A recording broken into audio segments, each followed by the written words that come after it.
Well, good morning, Buenos Aires. What's new? This is my first time in Buenos Aires, and boy, have I gotten my steps in today. It's a big city, and I wanted to see as much of it as I could this first morning, so we've spent a lot of it walking around, trying to find some great steak places, and just kind of see what the city has to offer. Tonight, I'm headed to a wine tasting, which should be very interesting. I'm definitely looking forward to that. It's supposed to be like this great 7 course deal. Um, and then later, I'm going to take a tango class. So we'll see how that goes. Anyway, I'm going to head back to the hotel and change and get ready for my 7 course wine tasting extraordinaire, sommelier, whatever thing. And I'll check in with you there. Welcome to Buenos Aires.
Oh my god, you guys.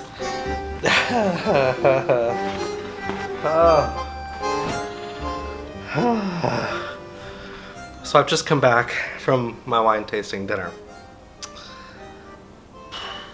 Actually, that's a lie, because this is YouTube. Came back a while ago. I lit a candle. I peed. And then I thought, I didn't tell them how my dinner was. So, that's what we're gonna do. I'm gonna use the bathroom again. Because I have got to pee. Stand by. So, holy moly. I am a little toasted, I think, after that experience. Hey. So, this was crazy. This was a extraordinary experience. Um, I didn't like film because I was just taking in the experience, and I think I bruised myself. Yeah, I don't know. Um, anyway, extraordinary. This guy used to own a restaurant, I guess, and he doesn't anymore. And one of my colleagues, one of my friends, said, "Oh, we have to go to this wine tasting dinner." It's in his house, first of all. So we go to this address. His lovely wife, comes and lets us in. We go up this flight of stairs into this beautiful dining room, wooden floors. I mean, it was a nice house. And this guy's a sommelier, and he has this chef that he's used to work with, I guess, this restaurant. I'm not really sure what the background is there. And they prepared 7 courses of food and a ton of varieties of wine. And we went through a couple wines in the beginning, and he kind of talked to us about where they're from in the region, where they're made. But this was not a wine tasting of like, oh, smell this. It's got notes of floral. It was very much a like, what do you think? What do you like? There are no wrong answers. It was incredible. Um, so you would sip a wine and kind of think about it, and he wouldn't tell you what it was and how it tasted, and how it tasted to you, and there were no wrong answers. And then he would bring out another wine, and you would taste that, and which one do you like better, A or B? It was like being at the eye doctor. A, B, A or B. And then he'd bring out a little dish, a starter, or a soup, or whatever, little dish, um, and you would eat the dish, have a bite or two, and then try the wines again and see which one you liked, after eating some food. And his whole thing was like, wine tastes different when you pair it with food. Some wine is meant to just be sipped on. Some wine is like meant to go with food.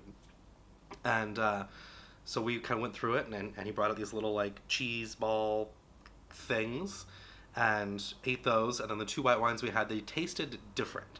Like, I don't know how to describe it. Like, it was a different taste after having food, because it was like a really cheesy rice kind of substance. And then the wine that I didn't like, the white wine, because it was too sharp and bitter, like went really well, and I preferred it with that appetizer. So we went through this whole process throughout the evening, and I don't know how much wine we had. We had a lot of wine, a lot. There was a beautiful pumpkin soup at one point. I think it was a pumpkin soup, and then we switched to reds, and we had the main course, and we had different kinds of Argentinian Malbecs, which is one of my favorite red wines.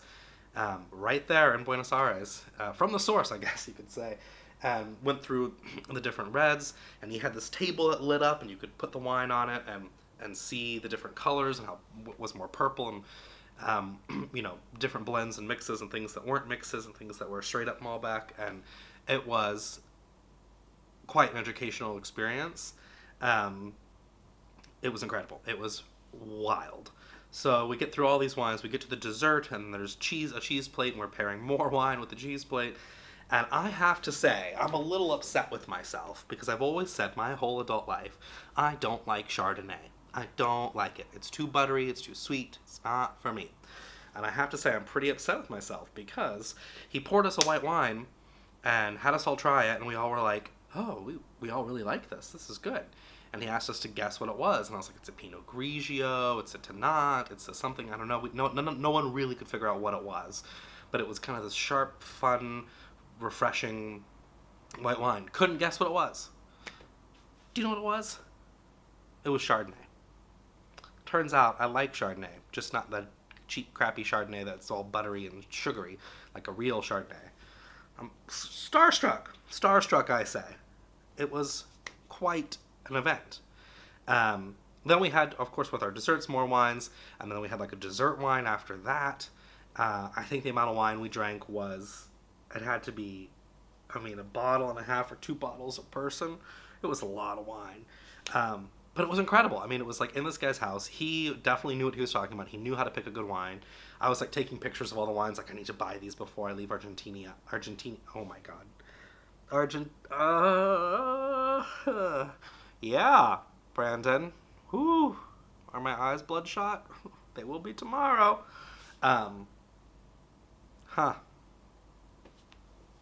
It was really good. I think I have to say,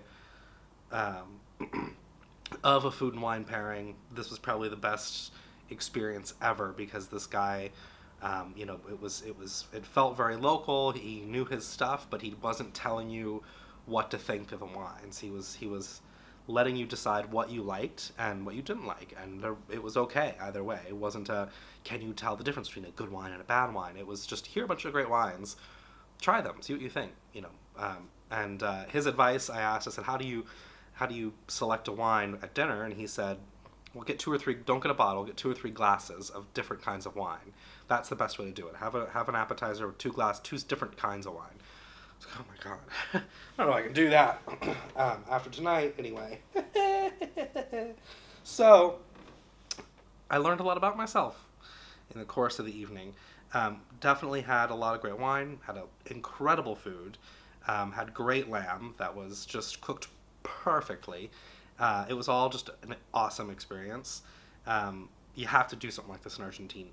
Oh my God. I can't. I might be a little drunk. In Buenos Aires, you have to do something like this in Buenos Aires. Um, it is killer. And, listen, I love me some French wine. I love me some Spanish wine. But I think Argentine wine, huh, huh. Um, it's might be one of the tops of my list now. It was very, very solid. Um, yeah, I don't know what to say about it. So, come to Buenos Aires, have some wine, have some steak, get a little toasted. It is definitely the city to do it in. It is a blast here. I have to go to bed early because I've got some more adventures planned tomorrow, which hopefully you'll see a YouTube video about very soon. And yeah, a few more days in Buenos Aires to really take it all in and enjoy it. And um, boy, I need to start eating more vegetables and drinking water when I leave this country because I've had nothing but wine and steak. And it sounds hideous of me to sound like I'm complaining about that. I'm not. I'm not complaining. What's new, Buenos Aires? Oh my gosh. Great food. Great wine. Friendly people. That's what's new, Buenos Aires. I'll see you very soon. I'm gonna drink a gallon of water and pass out. Adios. Mwah. Here we go. Oh,